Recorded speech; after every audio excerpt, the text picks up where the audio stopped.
இப்போ எல்லா காயும் இதில் போட்டேன். இப்போ இதை வேக வைக்கிறேன்.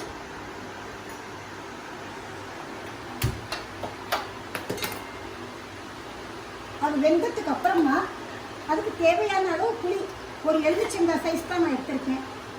எலுமிச்சங்காய் சைஸ் தான் புளி எடுத்துட்டுருக்கேன். அது வெந்ததுக்கு அப்புறம் தான் இதை கரைச்சி ஊற்றணும். அப்புறமா என்ன வறுக்கணும்னு அப்புறமா காட்டுறேன். அது வேகட்டும். இப்போ காய் இப்போ நல்லா வெந்துடுத்தோம். இப்போ புளியை கரைச்சி ஊற்றணும். நான் உங்கள்கிட்ட காமிச்ச புளியை திக்காக கரைச்சி வச்சுருக்கேன். அதை இதில் ஆட் பண்ணிக்கிறேன்.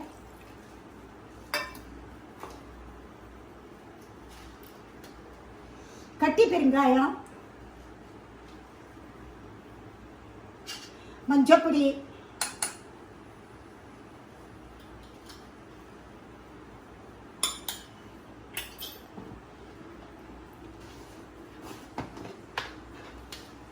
தேவையான அளவு உப்பு. இப்போ புளி வாசனை போகணும்.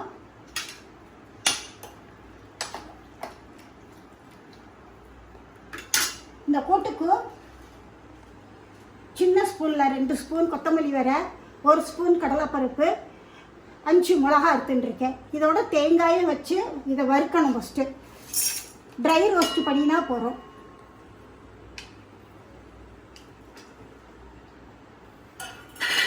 அதை வறுத்து தேங்காயும் போட்டு அரைச்சி எடுத்துன்னு வந்து காட்டுறேன் உங்களுக்கு. நான் இதை ட்ரை ரோஸ்ட் பண்ணிட்டா போகிறோம். நல்லா புளி வாசனை போட்டு இதில் கடலைப்பருப்பு, கொத்தமல்லி வர, மிளகா வத்தை, தேவையான அளவு தேங்காய், அது 3ஐயும் ட்ரை ரோஸ்ட் பண்ணிட்டேன். தேங்காயை வச்சு நல்லா வெள்மூணும் அரைச்சி எடுத்துன்னு வந்துருக்கேன். நைஸாக அரைச்சிருக்கேன். இப்போ இதில் மிக்ஸ் பண்ணிக்கணும்.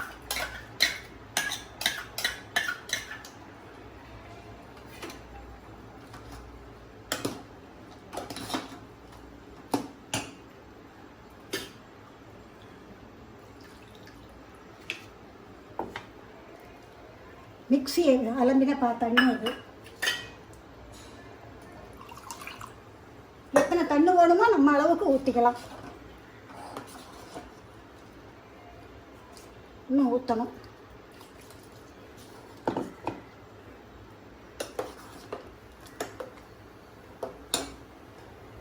பருப்பு, இந்த பருப்பு வேக விட்டு எடுத்து வச்சுருக்கேன். துவரம் பருப்பு. இதையும் இதில் ஆட் பண்ணுறேன்.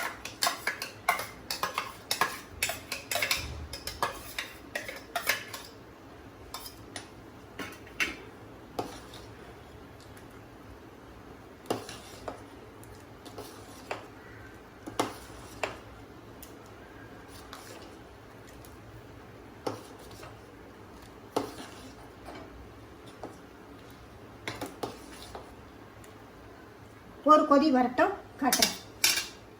இப்போ கூட்டு ஆயிடுத்து. இதை இறக்கிட்டு இதுக்கு தாளிச்சு கொட்டுறேன். நான் கொஞ்சம் குழம்பு விடாமல் போடணும். அப்போ தான் நல்லா இருக்கும்.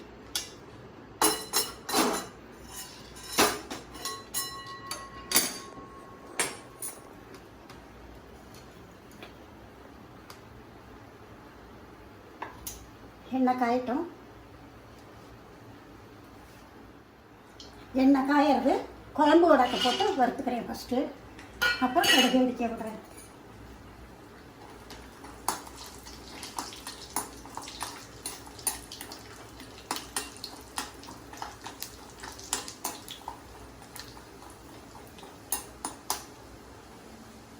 குழம்பு வடம் நல்லா வறுபட்டு போச்சு. குழம்பு வடம் நல்லா வறுபட்டுருக்கோ. இப்போ இதில் கூட்டில் போட்டுடுறேன்.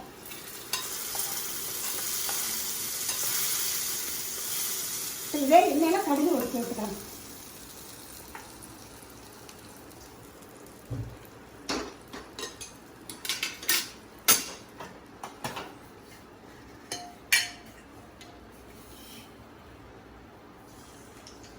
கடுகு, 2 மிளகா,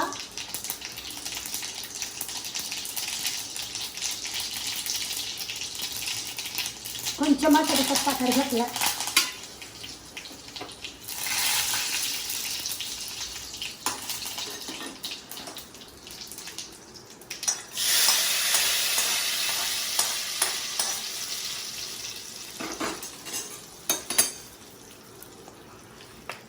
கூட்டு ரெடியாக எடுத்து நல்லெண்ணெயை ஊற்றிட்டு சாப்பிடுங்க, நல்லா இருக்கும். இது கூட்டை போட்டுண்டு